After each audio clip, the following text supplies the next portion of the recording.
right, guys, so now we're going to go into part 3. We're talking about the electrolytes of our solutions.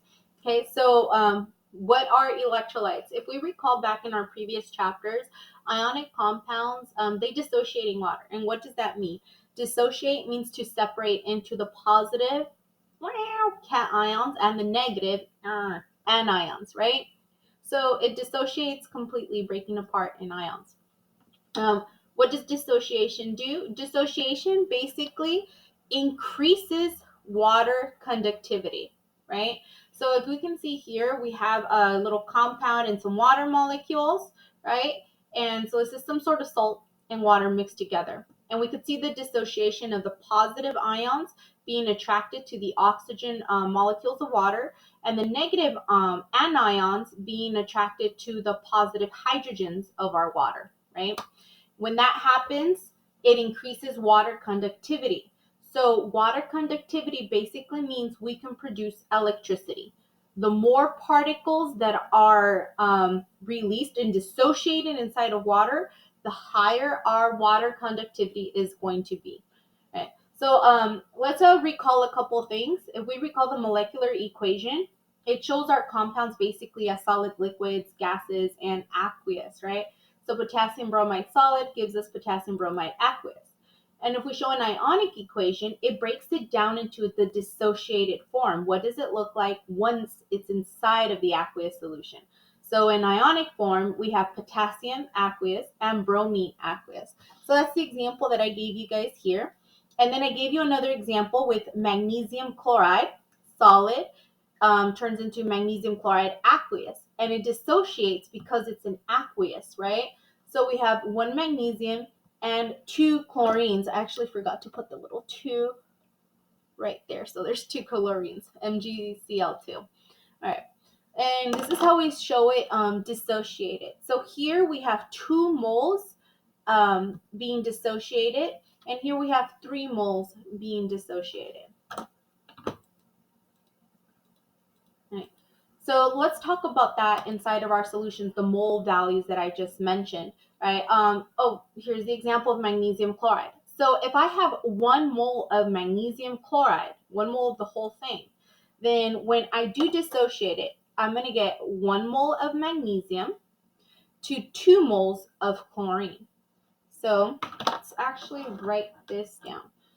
So I have MgCl2, and it's going to dissociate into Mg plus 2, and this is aqueous, plus chlorine, right? -1, aqueous, and chlorine, -1, aqueous. Now, I could have just wrote 2Cl aqueous, but I wanted you to actually see this so we could look at them together.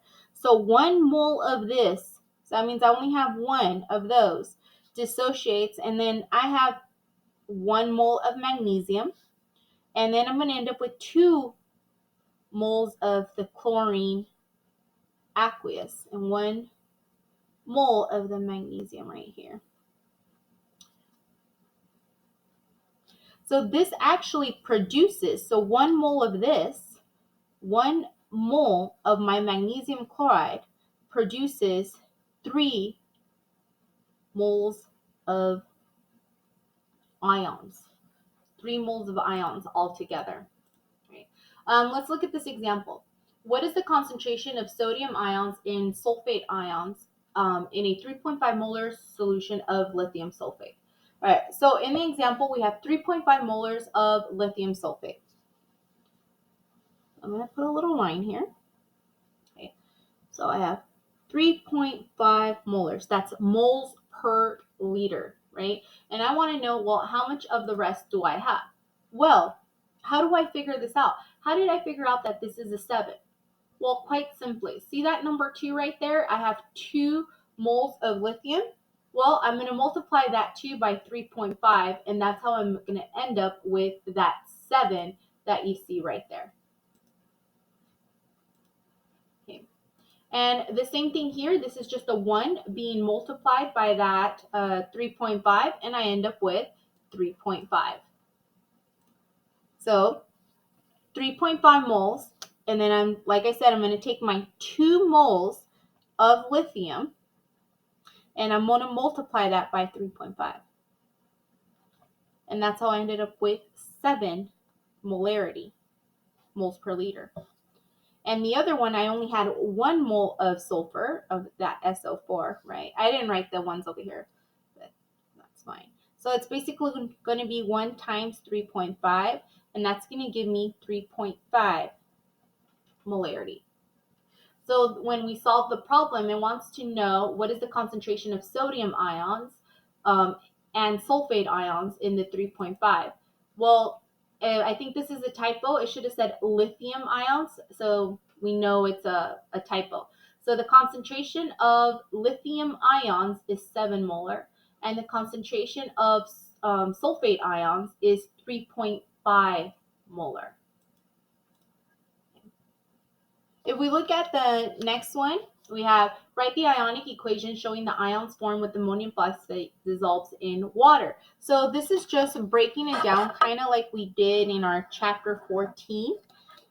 We have ammonium phosphate, NH4, and then our phosphate group right here. And it's going to dissociate into its ions. So we're going to end up with 3 ammonium ions, and the ammonium has a +1 charge. And we're going to end up with 1 phosphate ion, which has a -3 charge. And these are in aqueous format. So we dissociated these ions. And then it wants to know the amount of ammonium and phosphate ions in 0.928 molar ammonium phosphate. So we're going to do exactly the same that we did in the other one. We're just going to multiply those numbers. So like 3 times the 0.928 and 3 times the 1, which is just going to be, the 0.928 times the 1. And that's going to give us our molarity value. So if your concentration in this case was 0.928 molar, well, this is going to be 3 times 0.928, and this is going to be 1 times 0.928. So quite simple, right? Just break it apart in ions and multiply it by the molarity given. So now let's talk about other properties that we see inside our electrolyte solutions that we can calculate or that affect our solutions. So the freezing point, boiling point, and osmotic pressure are all colligative properties, okay? And they only depend on the number that's being dissolved, not on what is being dissolved. So colligative properties is how much is being dissolved.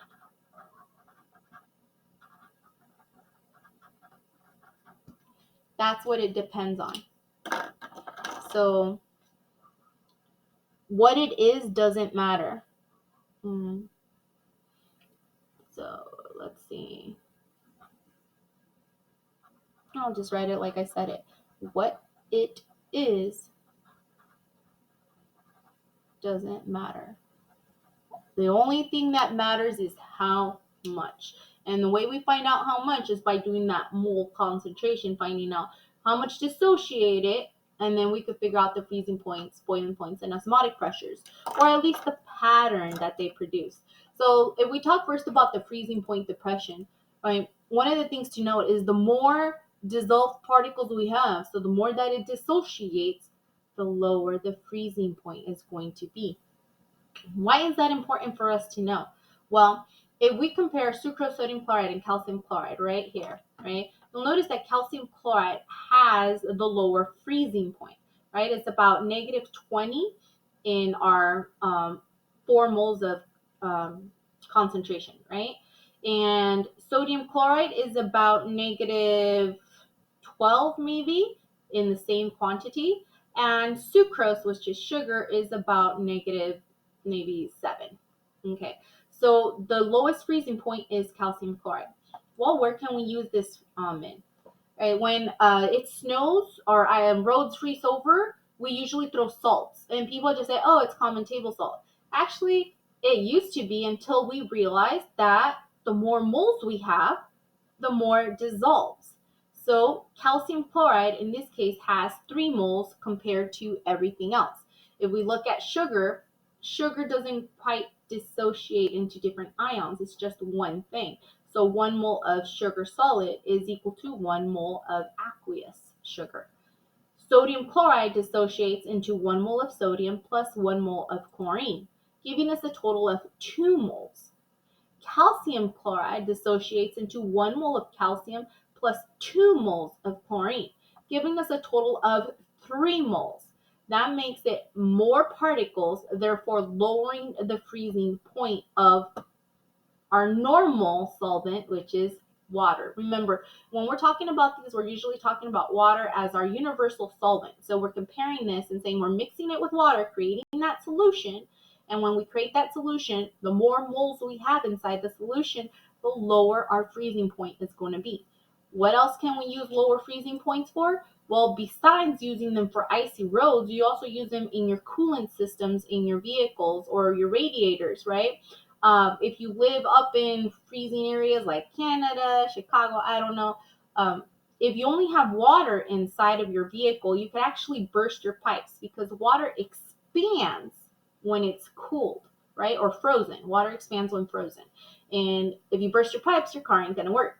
So therefore, you're going to add ethylene glycol, a form of it, or antifreeze.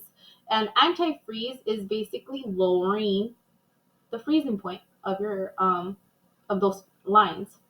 All right, let's look at boiling point elevation. Okay. Oh, and here's that example. Boiling point elevation is the same exact concept. The more particles you have dissociated, the lower the boiling point. Okay. So in this, let's go ahead and write the example for the freezing point here. I had sodium chloride and it dissociated into sodium plus chlorine, giving me 2 moles total. And the next one we had was calcium. Was it? No, it was. Forgot what we had. Yep, it was calcium chloride. Calcium chloride, and that dissociated into calcium plus 2 plus chlorine plus chlorine. And these are all aqueous, all right? So this gave me a total of 3 moles. So calcium chloride has a lower freezing point. Lower freezing point.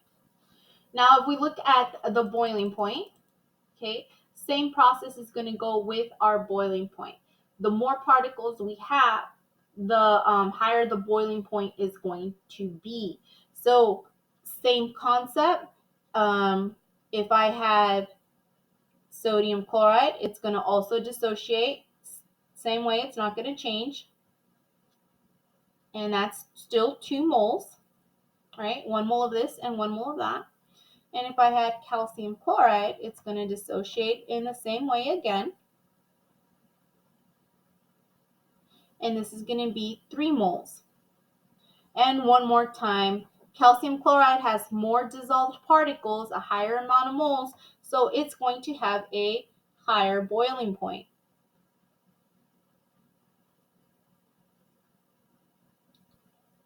What that means is on the hot summer days, right, that freon that we put in, or the ethylene glycol in this case, when we mix it with water, 1, it prevents the lines from freezing over. And 2, it prevents your car from overheating in the summer, right? So it takes a little bit more to overheat, which means you're producing less vapor, you're going to produce less pressure, right? Because vapor molecules, the gas molecules move really fast and those produce pressure, okay? And if you're producing less pressure, your car is going to run a lot smoothly in that case. All right, so let's look at this example. Which solution has the lower freezing point? A 3 molar solution of sodium carbonate or a 2 molar solution of aluminum chloride? So we're going to go through an example now. And using what we just learned, we have a 3 molar solution of Na2CO3, sodium carbonate. Now, sodium carbonate solid is going to dissociate into sodium ions, and I see 2 sodium ions being listed, plus 1 carbonate ion right there. And this gives me a total of 3 moles, right? So I have basically 3 moles times my 3 molarity. Right? Moles cancel out, and I'm left with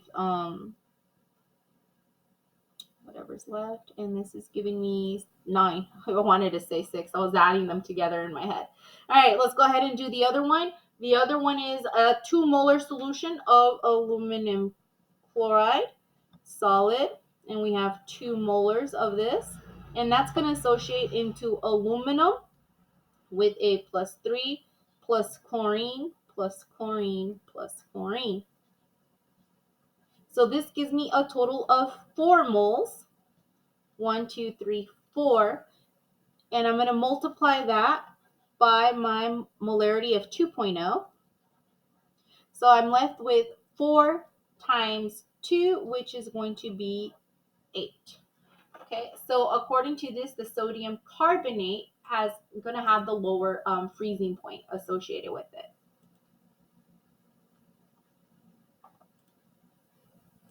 And let's look at the next one. Okay.